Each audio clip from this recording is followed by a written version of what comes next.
TikTok.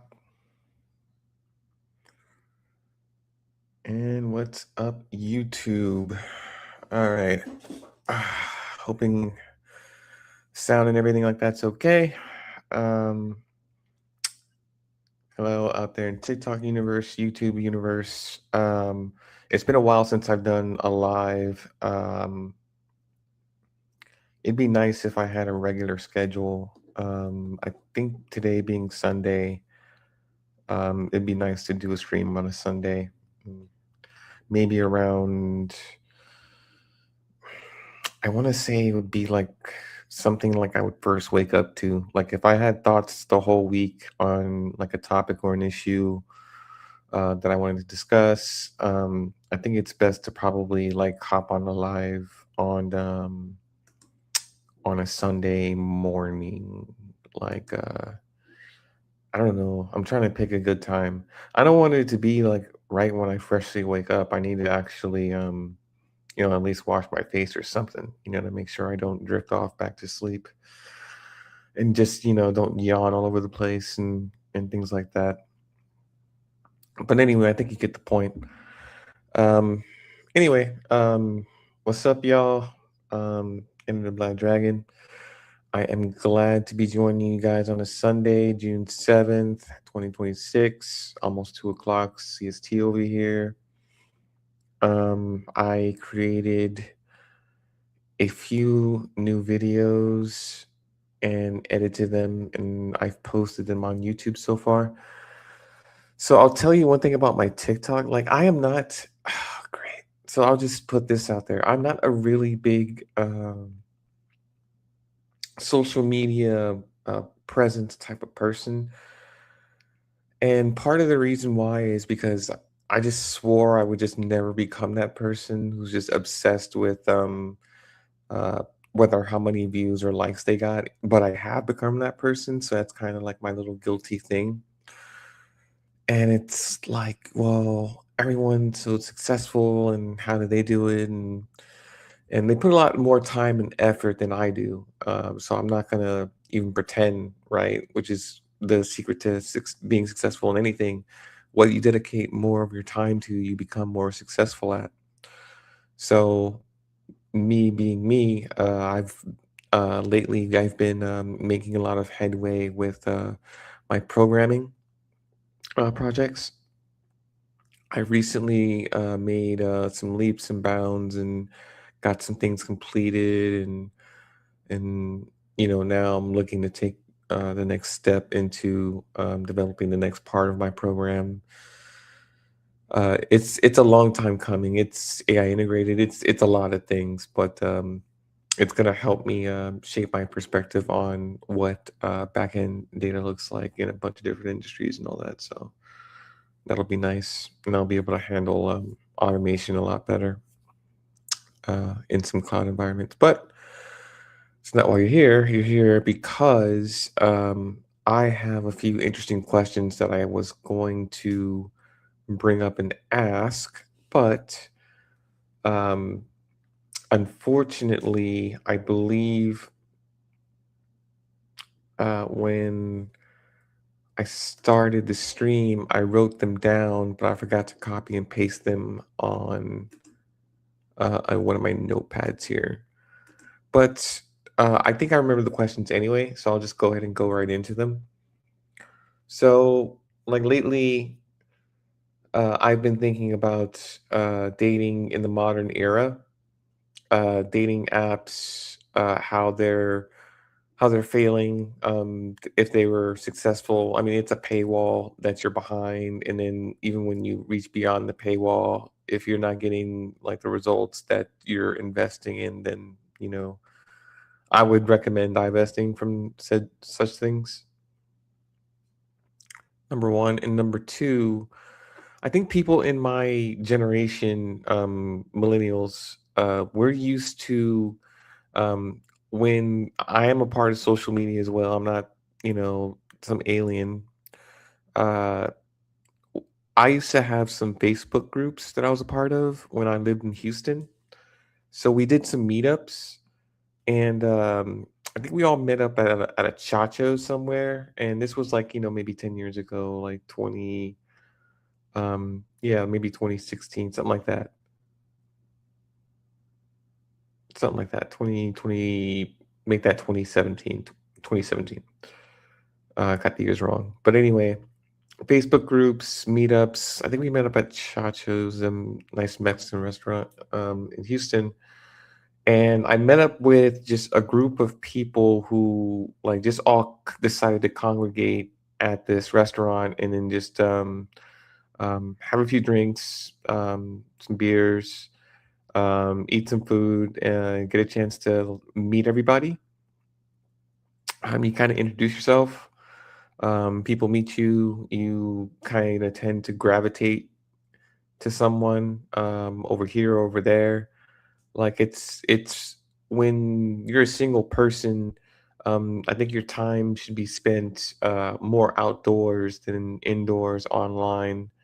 I mean, yes, I'm here speaking to you now, but you're talking to someone who goes out every weekend. I mean, I go out every Friday night after work, every Saturday night after work. Um, if I were off today, I work later on, but if I were off today, I'd be on the south side at the park, walking around right now, enjoying the scenery and the ducks that visit the ponds, things like that. So I'm more of an outdoor person anyway, but yeah, I think in the modern era, like with dating apps failing us, we need to get back to embracing being outdoors and social meetups and environments that are conducive for meeting people. Maybe it doesn't matter the marital status, only because if you're a married couple, you should be out meeting new people as well. Um, uh, Single people and married people can be friends. I don't know about best friends. There's a fine line, but there's always that dynamic of married people who have to know other married people or other single people. They pretty much tend to have a healthy balance of both. But in 2026, I know that I'm a consumer of social media, so I've been watching a lot of YouTube and some TikToks and things like that. And I know that uh, men right now are taking a break from pursuing um, women. I mean, they say that, but and to some extent we are, right. We've all collectively um, we didn't all collectively agree, but we all collectively abide like what's that word? Maybe not capitulate, but acquiesce. There we it. We all acquiesce to the social media demands of women that we not approach them and leave them alone when they're out in public. So um, we did that, as a social collective. So it's gonna take a generation of like deprogramming that into being more comfortable in open spaces. Because I think I was ranting and raving about this, like I think on one of my other podcasts, my other streams or whatever. Because I said the younger people had an issue. Um, I said that the problem with the younger generation is that they're more comfortable interacting with millions of strangers online while being freaked out for like one guy in real life, like checking out a girl. So I think that's what that was one of the I think assessments I made about Gen Z. I think the topic I think was Gen Z. So actually, that's one of the questions that I had. Should millennials and Gen Z be dating? And we got some people who were able to join the TikTok group or whatever it was to give their opinion on it. I mean, it's just a question, and and uh, you know, it's a yes or no question, and then a why or why not.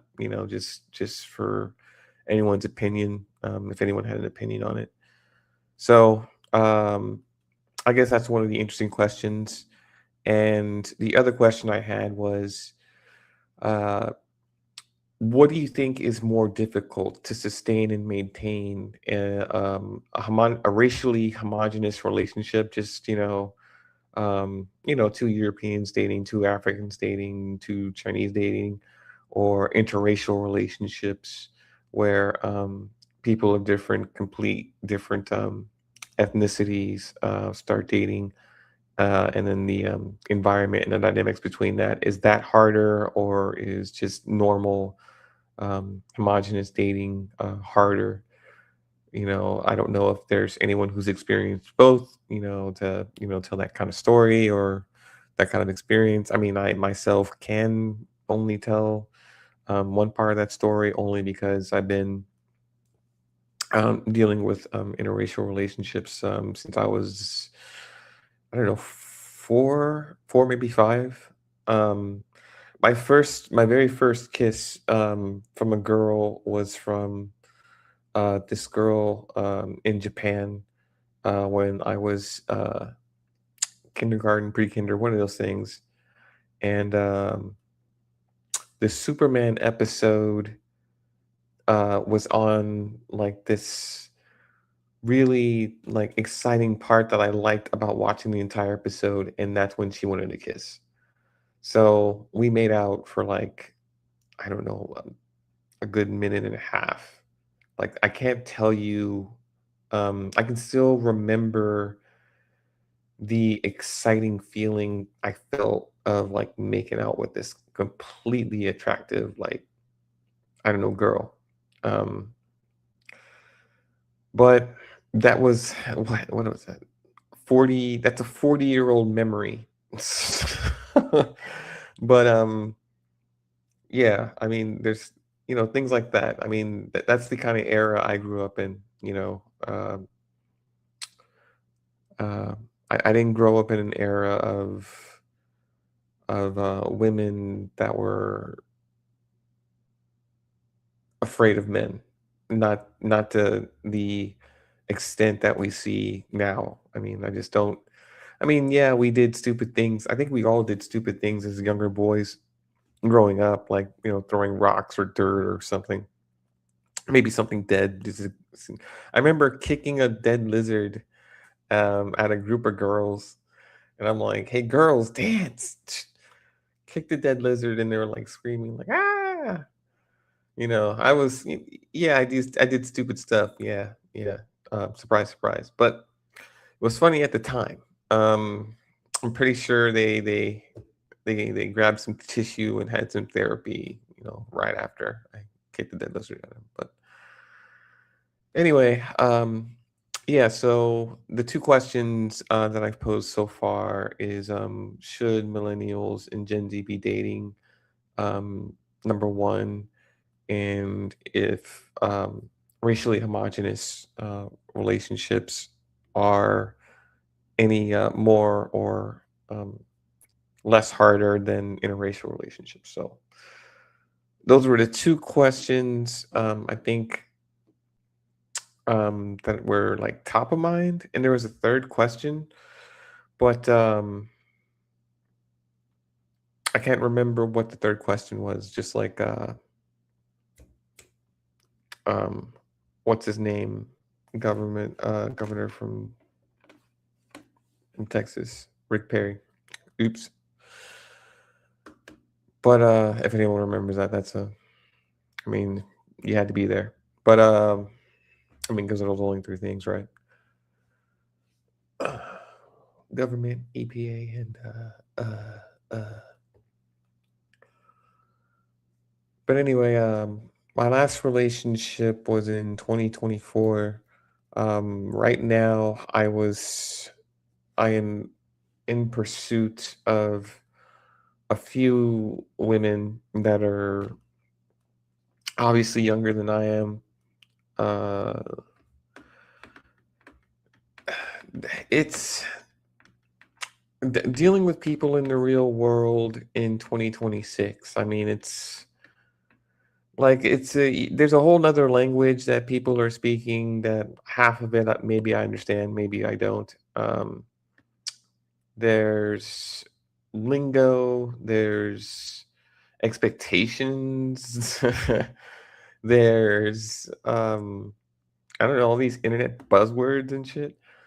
So I mean, and think about it. I've been doing YouTube for over 17 years, but this is only my first year, I believe, first or second year on TikTok and Instagram. So, as being a YouTuber, I can just speak into the microphone, tell you what I think, and then just kind of be done. Versus TikTok, where people can come up and give their opinion and then have that back and forth in real time.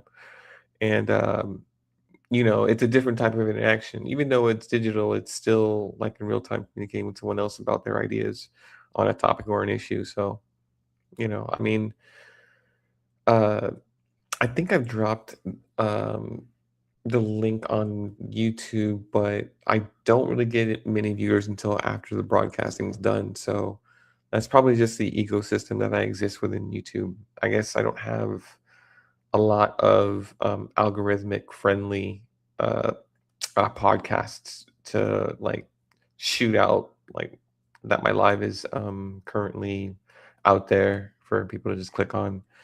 Now, as far as TikTok, I'm not even sure how I'm getting like people who drop in, but they drop in, and so I appreciate that. But yeah, it's just the luck of the draw, I guess. It's just another mystery thing that I'll never fully understand, not yet anyway, even though I'm a software engineer. But yeah, so I've been thinking a lot, and I believe I may have dropped a link on the video the last time I was discussing this topic because I had a podcast with the girl I was dating when I was 41. She was 21 at the time. I was 41 at the time, and we were discussing how we met and how or the place that we met at. So we were just kind of discussing, I guess we were telling that story only because it was kind of this was kind of maybe the beginning, becoming like the mid of a relationship, like where it's kind of settling to, we're spending a lot of time together, this and that. But yeah, that podcast is still out there on my channel, just to check that out. But that's the last time I think I dated Gen Z. Um, and I don't, I don't know. I don't go looking and checking to if that's one of my boxes. I mean, I'm open for, any type of generation to what I consider, coupling up with, but it just so happened to be so. So that's all that's really all about. I mean, that, and when it's surprising when you're actually being pursued. When you're being pursued, then it's kind of a different dynamic than when you're actually pursuing someone who's kind of younger than you are. But when they're coming after you, then it's kind of like, oh, okay, wow, didn't see that coming, but I'll take it. But yeah, I find myself like this weekend I went out, and every weekend, well, not every weekend. This last weekend I went out after I think it's for 3 weeks. Came back to this Gen Z bar. Well, there's two Gen Z bars, and they're both right next to each other. And I go and I check them out, and I like to be like a fly on the wall. I mean, if I can, but if the DJ is playing like a fat track or something that's really cool, I'll get back. I'll get down to it if I have to. I mean, if I'm really feeling it, that's just who I am. I'm a dancer just through and through. If the right track is playing. But anyway, I like to just to be out in a social event like that. I really do wish I was the same social butterfly that I used to be 20 years ago, um, when the social economic environment was completely different. Like, the money I was making was different, and how I was able to use it in a social environment was different. I could open up a tab, buy drinks for a group of girls, introduce myself, um, and host an after party if need be, since I just live by myself. Well, I live by myself now, but still, you get the point. But I'm on the other side of that now. Now, that I'm at this height of an age, I'm looking at the 20-year-olds now, and it's just kind of like, yeah, you can't really do a lot. Most of you couldn't do what the kind of partying that we did when we were your age, and it's because the socioeconomic environment sucks, and it was different during our time. Like, we had cheaper gas. We didn't have $3 a gallon gas as a norm for like 2-3 months, things like that. We didn't have extensively high unemployment. AI wasn't a thing. Mass layoffs wasn't really a thing. Maybe 9/11 when that happened, but it was a completely different successful type of atmosphere. Like, basically in the 80s and 90s, especially the 90s, was probably the best economic terms that America could have gone through. Like, we've exploded as far as uh, the unemployment rate shrinking, only because everyone was employed and making money, and had full time hours, work life balance, pensions, retirement, Social Security. Everybody had access to what they needed then, and there weren't so many excesses. So, um, yeah, times were different where a 20-year-old or an 18-year-old person can step out of their parents' house, work at a restaurant, and actually be a functioning adult and pay all their bills. Because you have to think about it. Remember, there's no internet back then, so no internet or cable bill or anything like that. It's just you, and television was free. It was over the air, so all you needed were literal rabbit ears to catch some stations, and you would be watching your shows that you wanted to watch back then. So that's just kind of the era where I grew up at. Uh, I'll tell you more about it only because number one, I have the time, and number two, um, uh, maybe it explains why I even thought of the questions to ask in the first place. So, you know, it's weird being m- a millennial because we are the last generation to know and understand and to grow up in an entire world without the internet. Like, we just it wasn't a thing, wasn't around. How hell, neither was cable TV. Um, like, no streaming, no devices, computers, laptops, all of it, printer, fax, scanner, none of it. So we lived our lives completely free from the technological trappings of us looking at screens all day long. The only screen we could actually view was the television screen, and that was a shared device among, people in our family. We only had one, and what we would do is we would have to rotate the time between who got to see what show and at what time. You have to negotiate that as a family. So, the telephone is the same thing. This telephone was a family device, so everyone shared the same device back then. You had no monopoly over it. Even when I hooked up my Nintendo, um, if my if my mom came home and she couldn't see like one of her shows clearly, and she knows it's because my Nintendo coax was screwed on or whatever. She'd had me come. She'd call me from being outside and be like, "Come fix the TV." So yeah, but yeah, playing outside was the thing that every kid did after school. Not really before school, but during the summers, during the entire summer, your entire life was just spent outside, talking about either your favorite TV shows or your favorite events that happened that year during school, your favorite sports team and how they're doing.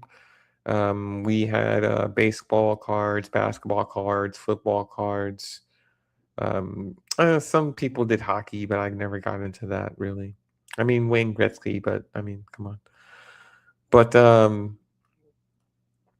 mostly, then along came X-Men collectible cards, trading cards. So a lot of us, X-Men, the cartoon was the big thing back then. So the trading cards came out and had the characters and the analytics on it. Exploded. I mean, there are Pokemon cards now, so cards exploding, I'm gonna say, has always been maybe a thing. Even way back when, maybe like in the 50s or something like that, cards, when there were cards with statistical data or something like that.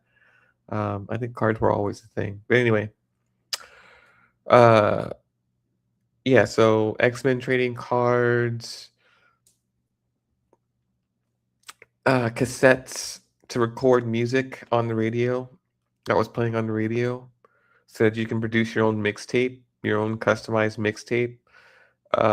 That was your first that was our first digital means of controlling the songs that we wanted to listen to and in the order that we wanted to listen to them.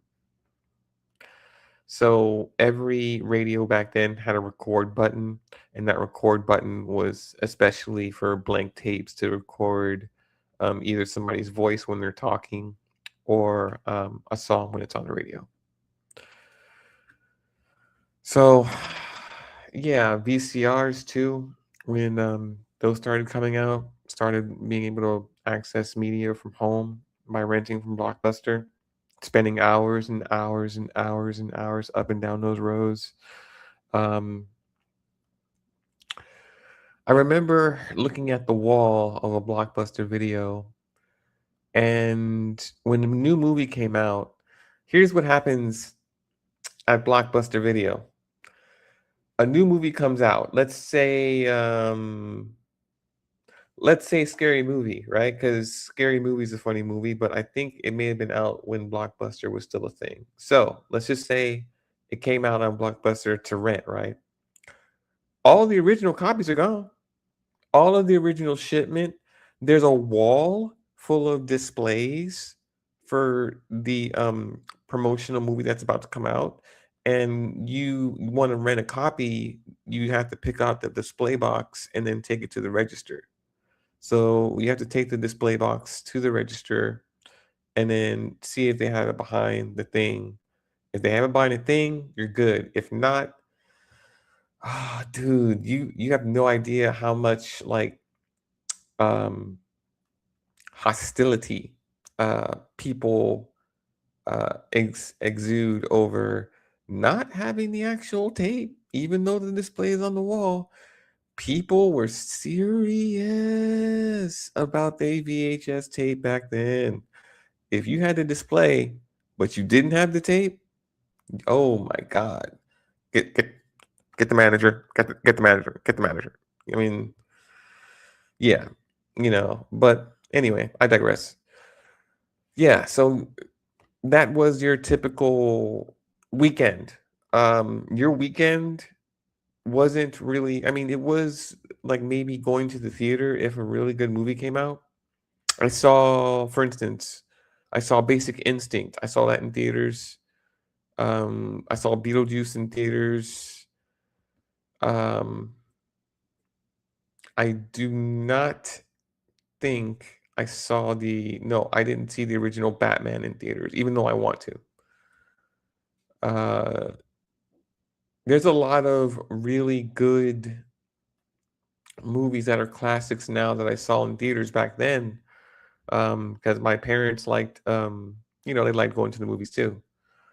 So, I think that Robin Williams movie, Hook, the Peter Pan one, I saw that one in theaters.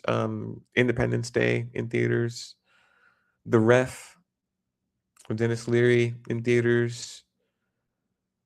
Mrs. Doubtfire, that was in theaters. Yeah, there's a lot of movies in theaters that's really good. So, um, Rush Hour in theaters. There's yeah, the social norms of back yesteryear of the 1990s was completely different. There was no talk of people being afraid of each other. There were no social media devices. There were no TikToks about anything. There were people who were meeting each other, talking to each other, and getting to know one another. There were phone numbers being exchanged. There were dates being made. There were approaches that were happening everywhere you went. You met people while you're walking down the street or sitting on the bus, or waiting for the bus or walking through the mall. These things were regular schmegular. These things were healthy social dynamics that you got used to as a teenager. Um, I mean, out in the world is where people are going to be. You have to learn how to be comfortable with that. And so, me witnessing a lot of the complaints from Gen Z on social media is that they're afraid of human interaction in real life. You're more comfortable, posting something than you are talking to somebody that you don't know. You're posting before the whole entire world to see. It could be millions, could be billions. But yet, when it comes to like turning around and saying, "Hi, my name is," I mean, why is that like the bridge too far? Like, this is what I'm saying. This is what I am saying. It has to be a generational thing because I'm just saying, we were the last generation to not live like that. Meeting new people is kind of the living, breathing dynamics that we live by.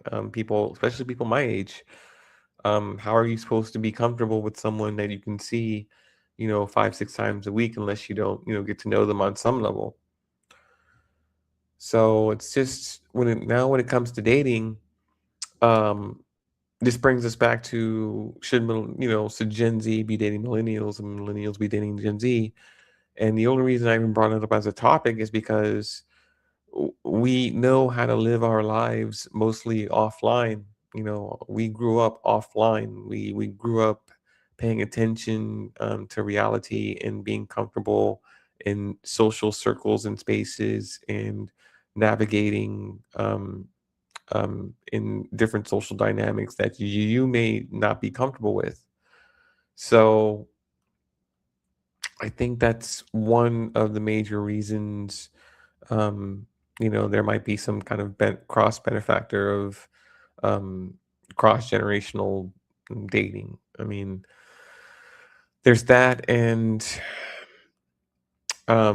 there's a lot of different things that younger people provide for older people, um, and then there's older people. There's the stability and the knowledge transfer. Um, there's the passing of the proverbial mature torch to the younger generation. Um, they get wiser much faster, being able to navigate better through relationships, probably easier, knowing who they are and what they want. That's something that a younger person gets from dating an older person. Also, um, expectations as far as treatment. they can measure and be like, well, okay, well, this person that's of this age treats me like this. Do I like it or do I not? Or what's the pros versus the cons? And then, after that, that person can date, whatever age, someone their own age, or uh, have a better decision from there. Like, okay, well, I can always compare it to this and find out whether it's better or worse, and then have a better, um, kind of non, kind of more diverse experience is what I'd say. And I'm not saying it's right or wrong. What I'm saying is that it does happen. So all kind of dynamics happen, between tribes, whether it's an older and younger tribe or whether it's a homogenous, versus, interracial, dynamic, between two tribes. So these things have been with us, I believe, since like the very beginning of human existence. Like all of these dynamics, especially the age gap. I think the age gap is, a biological factor in which men can continue having children, until they're, I don't know, maybe 70s or however long they want. They can, reproduce with the female. So, uh, yeah, there's that. But yeah, when it comes to the real world, dating is not. It's for Gen Z. I believe it's harder. It's so harder than it needs to be. But this is why, I suggested, there's this type of, social handoff. It's like if this is a race, and we're supposed to, be on the same team. I keep saying again. You have to forgive me for that. I hate that.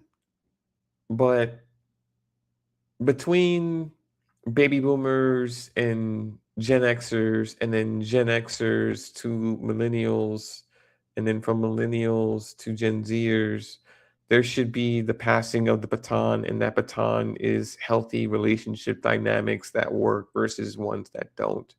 Like there should be a knowledge set. There should be rules and laws that govern, that we can all adhere and agree to. Like for instance, monogamous relationships are between one person versus another person, whether it be man, woman, woman, man, and then everything that you want to put on top of that. But it still means the same thing no matter what the dynamic is. Monogamous is just one person committed to another person, but it's a mutual commitment between two people. So it means that two people are foregoing all other options and they've singled each other out. So I would believe that this is a term of, this is monogamous. This is what monogamy is. It's a mutual choosing, and excluding, everyone else. So if that's what we want, or if that's what you're looking to pursue, then the first rule is that you both must be mutually attracted to each other. And that happens upon either a first meeting, or that can happen over time through, um, mutual meetings, reoccurring meetings. Let's just call it that. Reoccurring meetings, such as, seeing someone, 5 or 10 times, or 2 or 3 times in a week. If that comes repetitive, you can actually, grow attraction, that way as well. But I think in speaking with someone on the regular and trying to get to know a little bit about them, you can kind of, gauge whether or not there's an interest, that's more than, surface level. There'll be things that you should or shouldn't stay away from. Um, but for the most part, shooting your shot can look very ugly.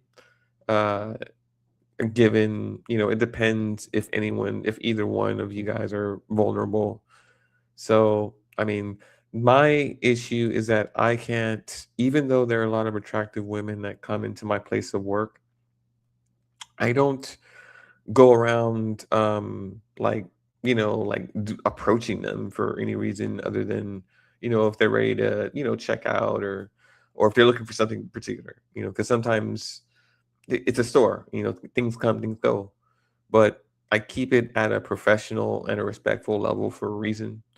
So it's even though I would love to like take that next step and be like, hey, so like, you single or what? I mean, even in the best circumstances, there are women that give you the look, that means that they want you to pursue, or they want you to approach or come at them. Even with the inviting looks, there's a level of professionalism that one must maintain in order to sustain, a reputation, a healthy reputation, among their colleagues and peers. So, um, I mean, you know what that means. You should anyway. But to break it down, it just means I cannot afford to be seen as a person that uses my employment as an opportunity to like hit on women, or like approach women, or pick up artists, at work, on the clock. So I don't want to gain that reputation. I don't need to be that guy. Um, as soon as that clock is out, maybe I'll say something. But before or during work, I do keep that profession and maintain that professionalism. I mean, that's just always been me. And there's ways of flirting without flirting. Don't get me wrong. There's ways as a professional to flirt with some girl if she's saying all the right things and putting the right signals out there. It's just I still have to keep it like, yeah, that's true, but this and that, this and that, this and that. And then here's your thing, and then go, thanks. See you later. Hope to see you later. Yeah, something like that. I don't know. I put remixes on a lot of things that I say, but yeah, I remember. But that's just me at my place of work. Like, attractive women come in all the time. I just can't, like, I so want to, but I can't. It'd be cool if I could, but I can't. But let me take myself out of work for a minute. When we're talking about, there was the other topic of, homogenous dating versus racially homogenous dating versus interracial dating. And interracial dating, from what I understand from my experiences in it, many experiences in it, there's a lot of, there's always, there's always friends and relatives that, look at, your homegirl sideways, like you're dating a black dude or something. And they're like, yep, right here. But well, I didn't, to be honest, I didn't always have these computer LED glasses, but at least the way that I carried myself was, semi presentable and non-threatening or scary or anything like that. It wasn't like, it's like, here's what I describe it as. I describe it as, oh my God, how could you do this? This is the worst decision you've ever made. And from the lived experiences and getting to know me and having an intellectual exchange with me, then it's like, oh my God, this is the worst decision you ever could have made, but I'm glad you made it with him. So, so I at least get a person from here to there, in their trope thinking. But it's always been a challenge, especially for the parents involved.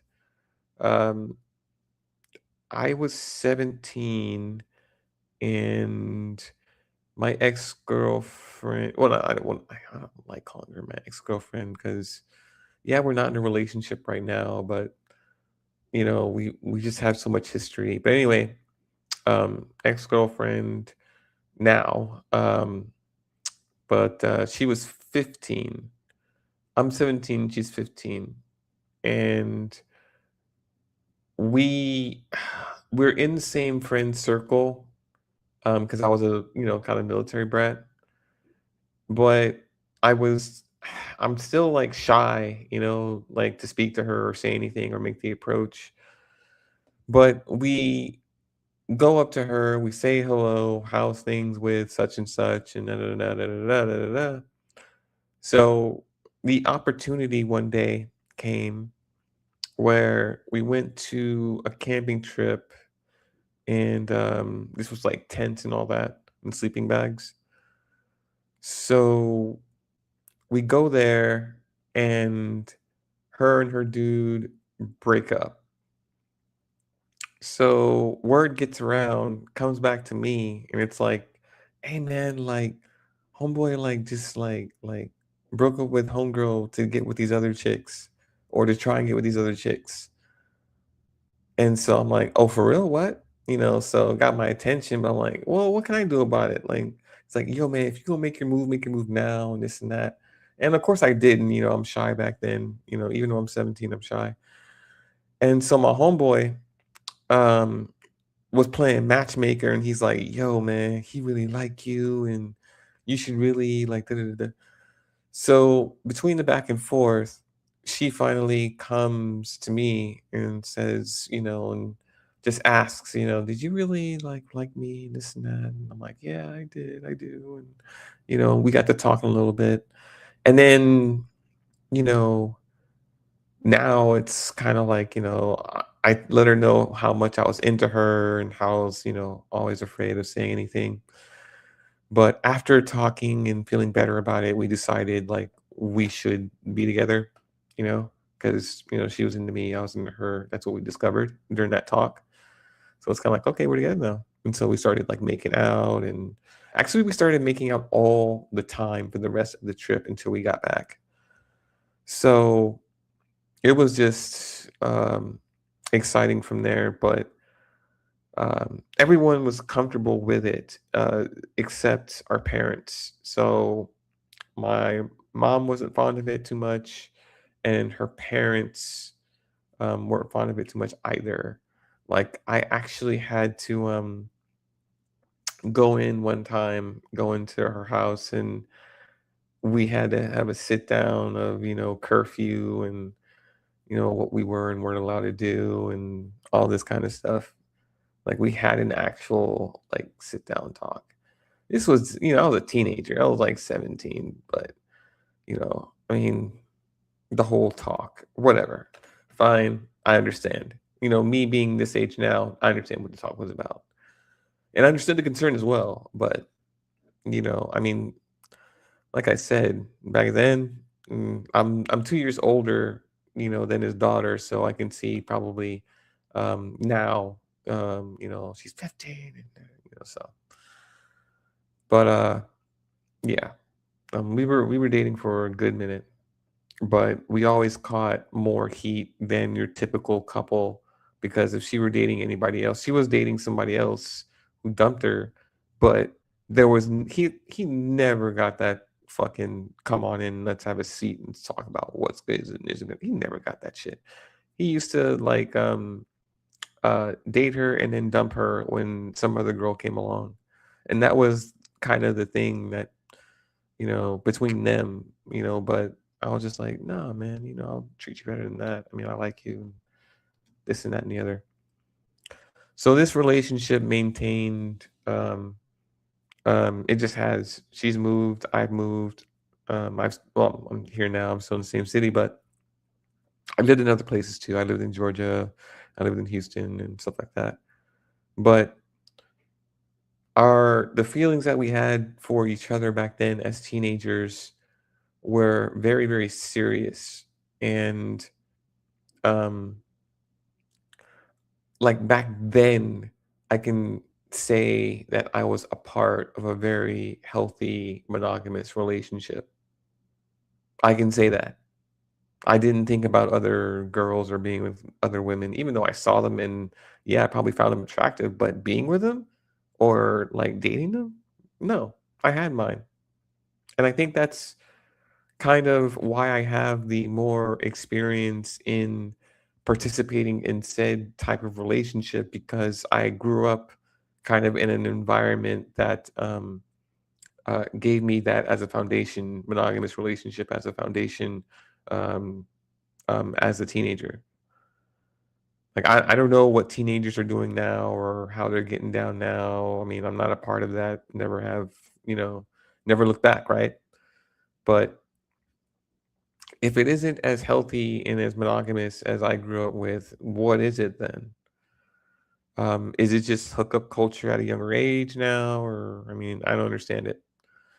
Um, like I understand to a certain degree because in high school you do discover like a lot of like hooking up. And I think because your body's developing, and your that's how, I mean, that's your passageway to adulthood is through your biology immaturing. So yeah, there's a lot of that, hormones and all that in high school. So that's always been a thing. I think that's kind of why they had like sex ed. That's kind of why sex ed needs to be in school in the first place, to teach you about how to engage in things safely. But again, I don't know.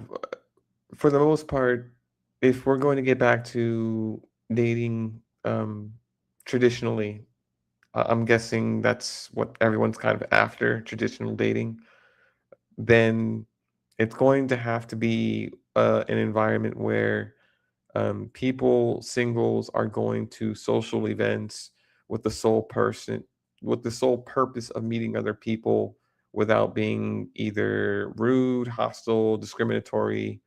It's going to have to be some social setting with everyone having the understanding that to be disrespectful or rude or dismissive is kind of like it should be unacceptable behavior. Like if a man's going to like risk coming up to you and saying something, and it is a risk that he's taking, it has to be in an environment where that's conducive for men to do so on a regular basis. While being Now, if a man's coming off all cheesy and disrespectful, that's one thing, but that's really not how a guy approaches women. In some manner that's just unbecoming. That's just not how a man chooses or can kind of attract the opposite sex. I mean, that's just really not how it's done. Maybe in some movie somewhere, but not in real life. But yeah, it's going to be it's going to be interesting. This summer's here, definitely. I can feel it. It's hot up in here. Let's see. I hope now. I was just saying I was at the Gen Z bar this weekend, and then I went to my traditional bar last night. My where people my age are dancing. So it was a good time. I mean, this weekend, so nothing unusual. Uh, but I don't know. I think the music's gotta. I think I can complain about this last time, but the music, I gotta see if I can do something about a playlist or something. I think the key for a successful social environment, one of the things I believe is the music. I think the music will create such a vibe where people will dance more and maybe start doing other things too. Just start drinking more. I don't know. Just start interacting more. Maybe it's just me. I'm a dancer from way back, so I enjoy what I do. But yeah, I enjoy meeting people, whether they're my age or younger. It's always interesting to learn from people who are not of your generation, just to get a perspective that's not your own, to get an experience that's not your own. It's always an interesting story when someone else's story is always more interesting to listen to, at least for me. But it is about that time. I need to start getting ready for work and all that. Just wanted to come in on this Sunday and express those questions out there. And if you guys had any thoughts, go ahead and drop a comment or something like that. Leave a comment below, subscribe, follow, share, do all that good stuff. And I will see you guys on the next stream. Now, what is next stream going to be about? I don't know. There's a lot of things that's been in my mind, but I need to write them down, obviously, and then go through a list. And then maybe on TikTok, I can do this thing properly where I can invite other people or other people come up and give their thing and then bounce. But anyway, I shall see you guys later and have a good Sunday.